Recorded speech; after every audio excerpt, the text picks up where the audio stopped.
Olá, começa agora o Duas na Tri. Nessa edição vamos falar sobre os reflexos da pandemia na saúde das crianças. E para situar esse tema, uma pesquisa com 2.100 crianças e adolescentes de 4 a 18 anos em todo o Brasil mostrou que 94% tiveram alguma mudança de comportamento durante a pandemia. E o estudo feito entre junho e julho de 2021 revelou também que 56% das crianças ganharam peso e 50% passaram a dormir mais. São dados preocupantes e para entender esses impactos e como lidar com eles, nós vamos conversar agora com o pediatra Dr. Jorge Ubermann. Ele que também é neonatologista do Instituto Saúde Plena e do Hospital Albert Einstein. Dr. Jorge, muito obrigada pela sua presença aqui. Muito obrigado pela oportunidade de esclarecer as pessoas. Muito bem, doutor Jorge, já é possível determinar os principais reflexos da pandemia na saúde das crianças? Olha, está sendo possível teve essa pesquisa da Nature e da Lehmann, que foi feita agora mais recentemente, mas aonde começou, lá na China, já tem pesquisas de 2020, mostrando que as crianças da idade dos 3 aos 15 anos sofreram demais.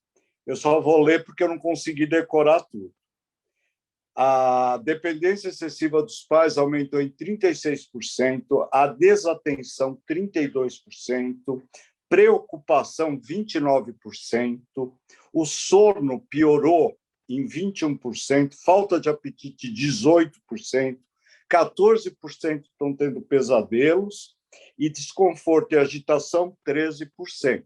Nós temos que entender uma coisa: eles foram arrancados da rotina deles, foi uma coisa muito violenta e trancafiados dentro de casa contra o inimigo invisível. Eles não entendem bem o que é esse tal de coronavírus, o que ele faz, né?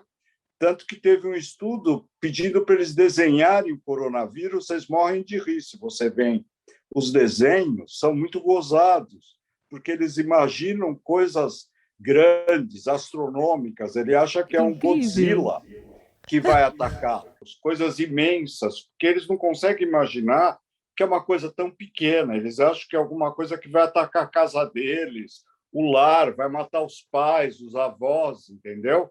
Porque eles estão ouvindo falar muito em morte, em coisa que a gente não falava para as crianças antigamente. A morte não era uma coisa discutida. E hoje em dia, quando você liga a televisão, se fala em 500 mil mortes, 600 mil mortes, não sei quantas mil mortes por dia. Isso virou uma coisa, uma catarse, e as crianças estão muito assustadas. Tanto que do que eu estou mais atendendo no consultório, que atendi, foi a saúde mental, porque com o uso das máscaras, só para vocês terem ideia, esse ano não teve nenhum caso do H1N1. Lembra do H1N1, que a gente toma vacina todo ano? Só com o uso dessas máscaras, nenhum caso foi relatado em nenhum lugar do Brasil. Tá vendo como protege? Então, eles não estão ficando mais doentes. A diminuição da venda de antibióticos diminuiu quase 90%. Nós não estamos prescrevendo antibiótico. Nós estamos prescrevendo psicólogos, calmantes, relaxantes, remédios antroposóficos ou homeopáticos para eles relaxarem, para eles dormirem, porque a coisa ficou realmente muito violenta. Vocês imaginem que a Sociedade Brasileira de Pediatria recomenda 1 hora por dia de tela para crianças de 2 a 5 anos. Agora, com estudo na tela, como é que a gente consegue fazer isso? Eles ficam 4, 5, tem crianças que têm aulas integrais. Eles têm aula de manhã, almoço e continuam tendo aula à tarde. As crianças de 6 a 10 anos, a sociedade recomenda 2 horas. Você vê que está tudo atrapalhado, o mundo virou de cabeça para baixo para eles. O doutor Jorge, esse nosso tempo pandêmico, né? Se para nós adultos já foi tão difícil, né, de compreender, para as crianças e, sobretudo, as menores, né, com pouca idade, como compreender tudo isso, Nunca né? tinha parado para pensar que a imagem que eles faziam do vírus, Malu, nunca tinha. É verdade, separaram. Olha, tem um vírus chegando, tá lá fora. Imagina, foi muito interessante ele mostrar isso, como as imagens das crianças, né, em relação ao vírus, né? E nesse contexto, para as crianças, né, eu acho que assim, como lidar com isso, né? É quase o imponderável, né, doutor Jorge? E o senhor, como médico, como pediatra, eu posso imaginar o seu consultório, as pessoas que te procuram, né? Como é que o senhor lida com tudo isso? Olha, primeiro que a gente tem que pensar nas crianças pequenininhas. Vocês já ouviram falar dos primeiros 1000 dias? Acho que sim. É quando a mãe, um mês antes de engravidar, os 9 meses de gravidez e os 2 primeiros anos de vida. Você somando isso são os primeiros 1000 dias.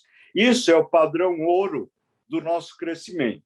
Tudo que acontecer nesses primeiros 1000 dias vai se refletir quando você tiver 80, 90, 100 anos, não tem problema. Olha que legal O seu isso. diabetes vai acontecer lá, a sua obesidade, a sua doença autoimune. Essas crianças, como é que elas estão sentindo a pandemia? Pela ansiedade, pelo nervosismo que a mãe está cuidando delas, que a mãe também está muito tensa, ou algum cuidador que cuida delas. A partir dos 2 anos que passou esses 1000 dias, aí as crianças já estão tendo os reflexos, né? Então, o que elas estão fazendo, por exemplo? Quais são os sinais que os pais têm que ficar atentos, né?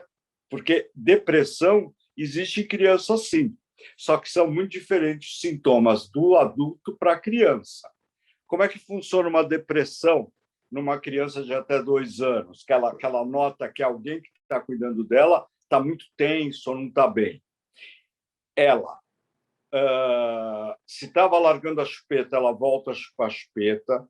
Se você estava tentando tirar a fralda, ela volta a pedir a fralda. Ela começa a procurar a cama dos pais rotineiramente, ela quer aquele carinho, ela quer se sentir acolhida durante a noite, porque o sono dela está muito agitado. As crianças mais velhas, elas estão tendo assim, os sintomas são típicos. Dor de cabeça e dor de barriga é uma frequência inimaginável. Agora sim que está chegando alguns trabalhos mostrando que, como eles estão nas telas, não sei se vocês leram sobre isso, a miopia das crianças aumentou muito também durante a pandemia, pelo uso exagerado das telas. Elas estão tendo quadros de choros que você não entende porque que ela está chorando, elas se tornam um pouco arredias, porque, veja bem, a idade das crianças, 2, 3 anos, qual a idade do aprendizado, onde ela vai para a escola, onde ela vai copiar o que é certo, aprender o que é certo, o que é errado, saber as diferenças, fazer as associações. Ela não está tendo isso em casa. Os pais e as mães também estão dentro de casa, mas estão trabalhando.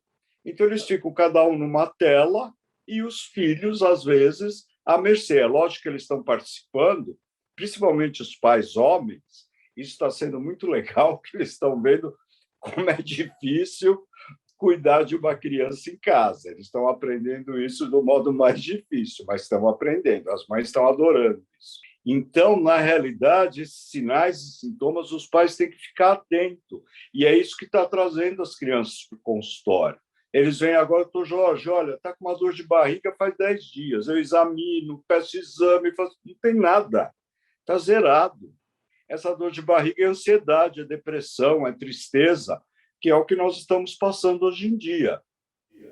É importante destacar isso, né? O que está acontecendo realmente, não só com as crianças, mas também com os adolescentes. Até essa pesquisa que nós citamos no início do programa foi feita pela Fundação Lehman em parceria com o Instituto Natura, né? Que você citou. E um dado que chama muita atenção é o ganho de peso também, que aconteceu com 56% das crianças entrevistadas. Que fatores levaram a esse aumento do peso das crianças? Mais ficar em casa, é isso? O que é mais importante é você manter a rotina das crianças. Isso não foi mantido. Como é que era? Você tinha que levantar, tomar café, se vestir para a escola. O que a maioria estava fazendo? Levanta, sai da cama, vai para o sofá, liga o laptop de pijama mesmo e vai vendo a aula deles, vai vendo a escolinha, vai vendo as matérias, as lições e tudo. Aquilo não existia um intervalo. Como é que é na escola? Entra, 9, 9h30 tem o intervalo, faz o lanche da manhã, depois tem o almoço, o lanche da tarde e o jantar. Isso acabou. A gente, por estar mais em casa, o que o pessoal fez? Come a hora que Deixava quer. um saco de bolacha do lado da criança para ela ir comer, enquanto estava tendo, né? Aprendeu aquele bolo gostoso que ela não conseguia fazer em casa, ela falou, agora vou fazer que eu tenho tempo, e faz aquele bolo e deixa. Quer dizer, e realmente, olha, vocês não podem imaginar o aumento do IMC, que é isso que a gente vê nas crianças, né, que é o índice de massa corporal, quando a gente pega o peso e divide pela altura, vocês não conseguem imaginar o que aumentou. Hoje mesmo atendi uma telemedicina que foi uma coisa impressionante. A criança era normal até o ano passado, hoje ela é obesa. Em um ano ela se tornou obesa. Nós estamos preocupados. Colesterol alto, glicemia alta, hemoglobina glicada alta. Isso dá um desespero na gente. Uma menina de 13 anos. Isso faz com que a gente tenha que raciocinar o seguinte: a rotina é importantíssima. A pessoa vai ter aula na tela, vai levantar, vai tomar banho ou não, mas vai se trocar, vai pôr a roupa, vai mudar de local, vai sentar e vai ter um intervalo certinho com o lanche do intervalo, que não é uma bolacha recheada, não é um saco de pipoca, não é um bolo, é uma fruta com um suco, que é o que a gente manda normalmente para a escola para eles, né? E também no contraponto disso, né, no extremo oposto, a gente tem ali a falta de apetite também, né, que pode ocorrer, não, doutor Jorge? Só que ocorreu muito menos a falta de apetite do que a gente estava imaginando. Por exemplo, lá no consultório, eu tive 10, 12% de crianças que emagreceram durante a pandemia. Foi só esse. A maioria subiu, porque além de comer mais e, às vezes, comer errado, elas não estão saindo de casa, eles não estão mais andando, eles não estão mais se movimentando. Tem pessoas que moram... Eu fui na casa atender um paciente num apartamento com 3 filhos de 45 metros quadrados. Como é que você consegue fazer a movimentação? E aí as crianças pedem, deixa eu descer para brincar lá embaixo, né, que é que a gente faz com os filhos. Não, não pode por causa do coronavírus. Então, ao mesmo tempo que você não deixa fazer atividade, a atividade se tornou uma coisa que pode matar a pessoa, que pode morrer. Tem isso. Você está entendendo? É uma discrepância. Crianças aprendem muito bem. Olha, criança é uma coisa maravilhosa. Meus diabéticos, por exemplo, antes da pandemia, eles sempre obedeceram muito mais do que eu, que sou diabético. Eu como meu doce, eu faço minhas coisas erradas. A criança, quando você fala não pode isso, ela não pode. É impressionante quando ela tem a consciência. Então, é muito importante isso, a gente saber o que falar, como dizer, e a atividade física, que eu acho importante. Eu peço para os pais, olha, quando vocês terminarem de trabalhar, desça com seus filhos, deem 2, 3 voltas no quarteirão, andem um pouco, porque isso está fazendo falta também.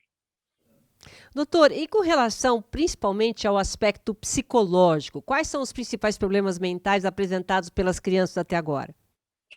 Olha, algumas, para você ter ideia, esse psicológico das crianças afetou tanto, que crianças que iam muito bem na escola repetiram de ano no passado, não conseguiram passar, por causa da incapacidade que elas têm de adquirir qualquer informação dessa forma que está sendo dada a elas. Não existe uma transferência de empatia.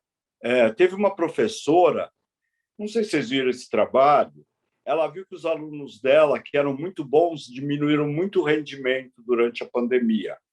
uma professora americana. O que ela fez? Ela começou a mandar mensagens em vídeo para cada um dos alunos separadamente. Eu gosto de você, você está indo bem, está tudo bem, fique tranquila, nós vamos sair disso. Falava coisas positivas. Os alunos começaram a subir de nível, porque, veja bem, era uma ansiedade tão grande, porque está todo mundo achando que vai morrer.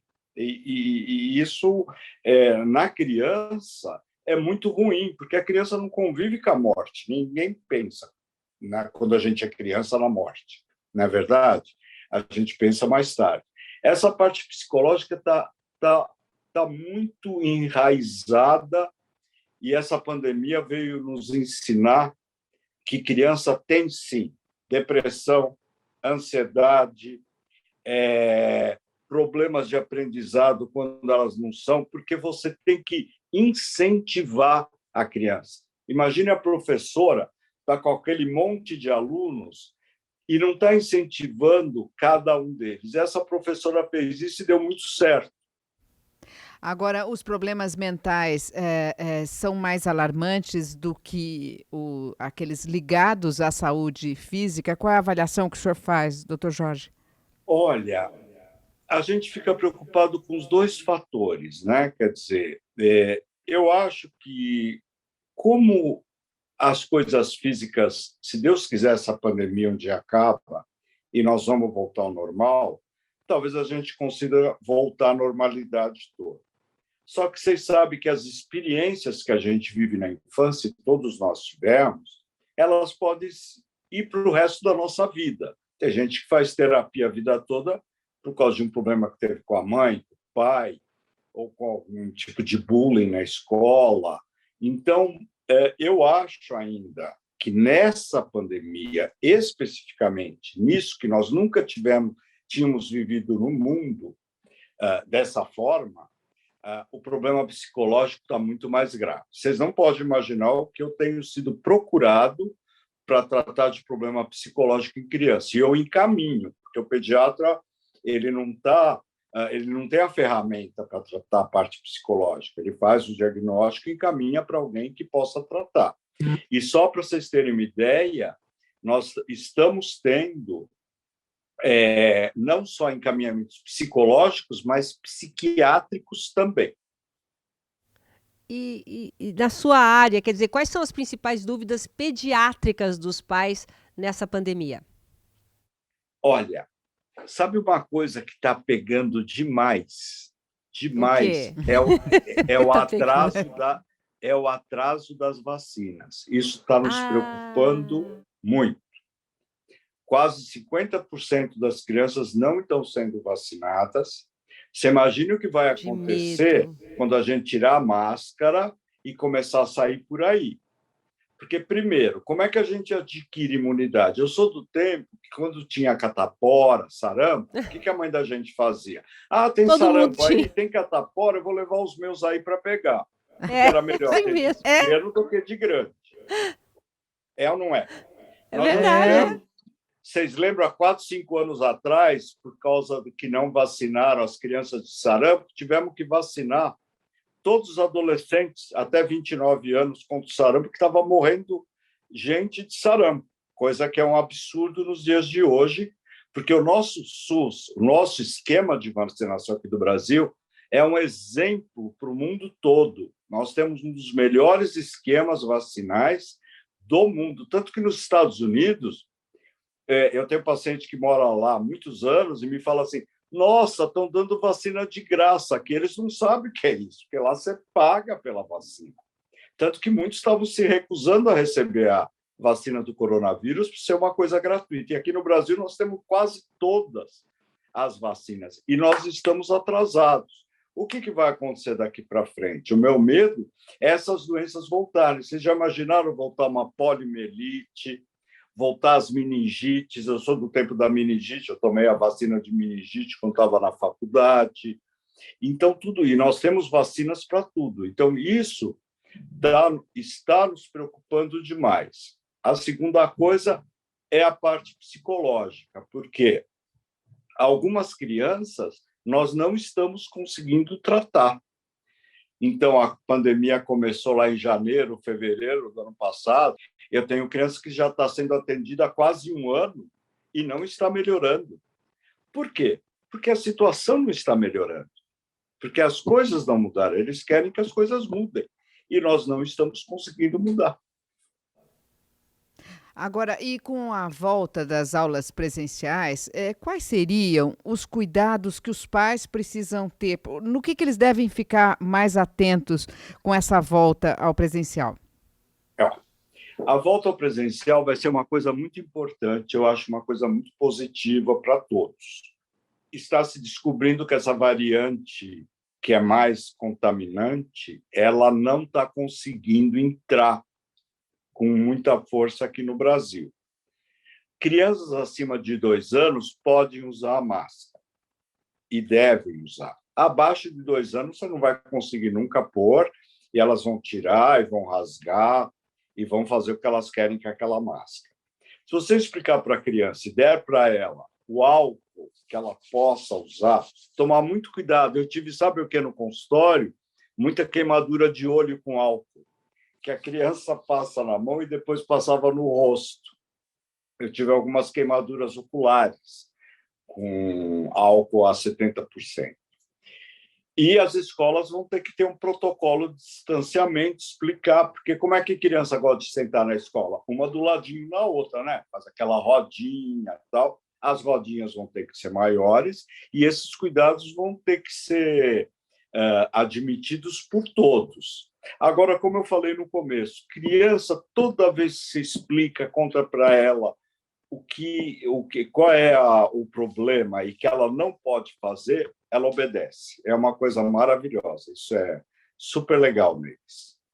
E, doutor, como vencer a resistência das crianças, principalmente as menores, com relação aos novos hábitos de prevenção, como máscara e distanciamento?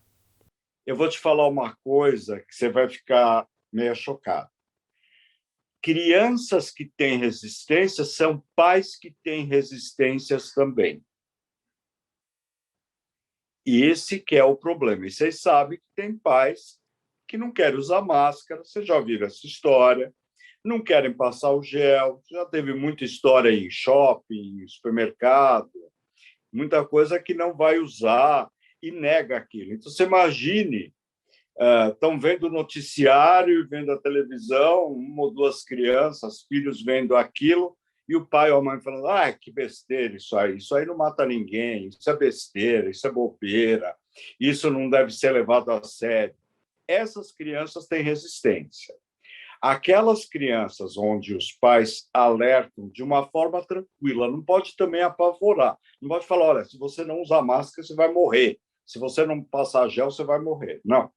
Tem que usar para se precaver, assim como você põe a calça, assim como você põe o sapato para sair na rua, para não sujar teu pé, você vai usar a máscara para se proteger de algumas doenças. É isso, porque a resistência não vem das crianças, a resistência vem dos pais. E a partir de que idade é recomendável a criança usar máscara? A gente está pedindo para usar acima de 2 anos. Os trabalhos mostram que acima de 2 anos elas conseguem ficar o tempo todo de uma forma correta, né? Sem pegar aqui na frente, usando pelos elásticos ou pelos cadarcinhos que tem aqui do lado. Aí a gente está conseguindo fazer com que elas usem. Mesmo no consultório, eu tiro até fotos, que elas vêm com aquelas máscaras, uma mais bonitinha que a outra. E tem que ser uma coisa lúdica também, né? Se você põe uma máscara da Minnie ou do Homem-Aranha nele, eles vão ficar, porque quando você põe isso, eles incorporam o personagem, não é verdade?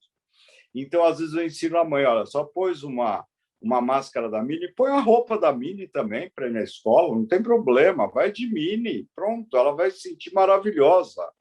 Pôs a máscara do Homem-Aranha, põe a roupa nele do Homem-Aranha, deixa ele se sentir bem, maravilhoso, lá ele vai grudar nas paredes, subir nas paredes, vai fazer o que ele quiser.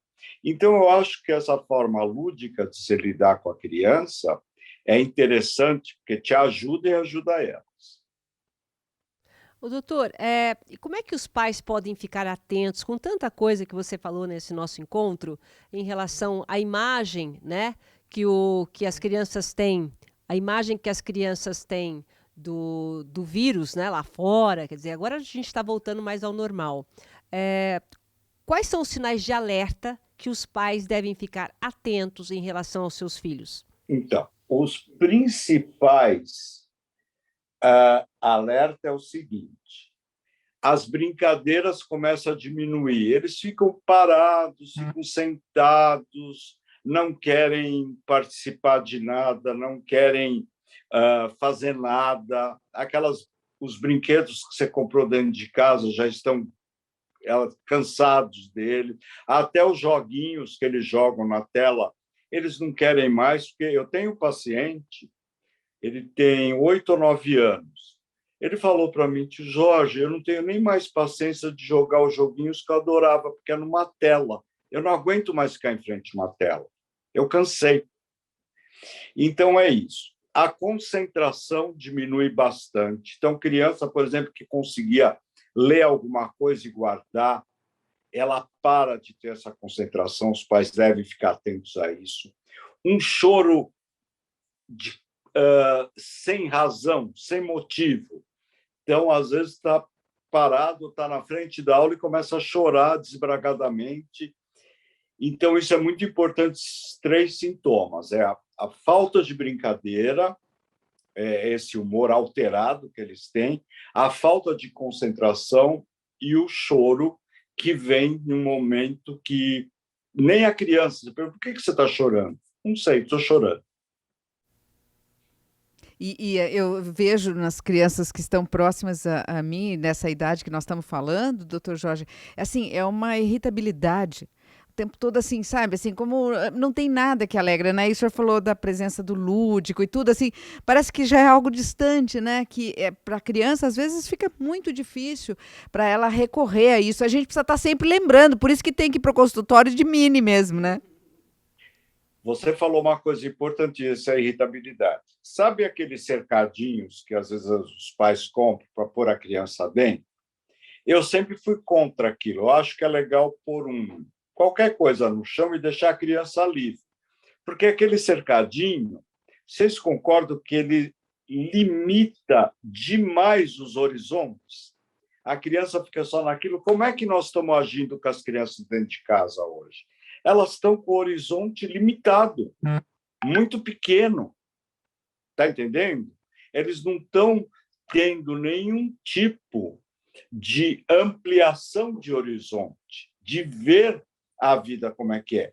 Isso que você falou da irritabilidade é importante, a agitação. E a outra coisa que alterou demais foi o sono deles também.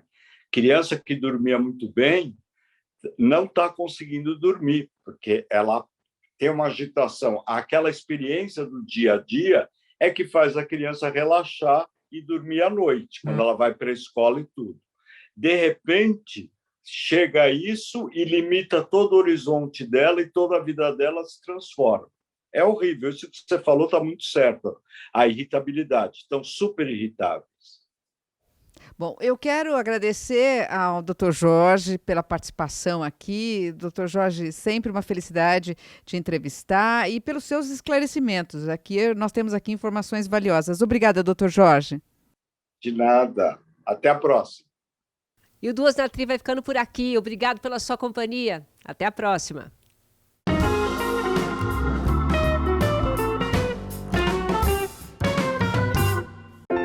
O Vitor sempre falava que queria ser doador de órgãos, e eu apoiava. Nada prepara a gente para aquele momento de dor. Na hora que os médicos perguntaram, não foi fácil decidir. Mas saber que outras famílias seriam ajudadas me fez dizer sim à doação de órgãos. Meu nome é Márcia, eu sou mãe do Vitor, doador. A vida continua. Converse com a sua família sobre ser doador de órgãos.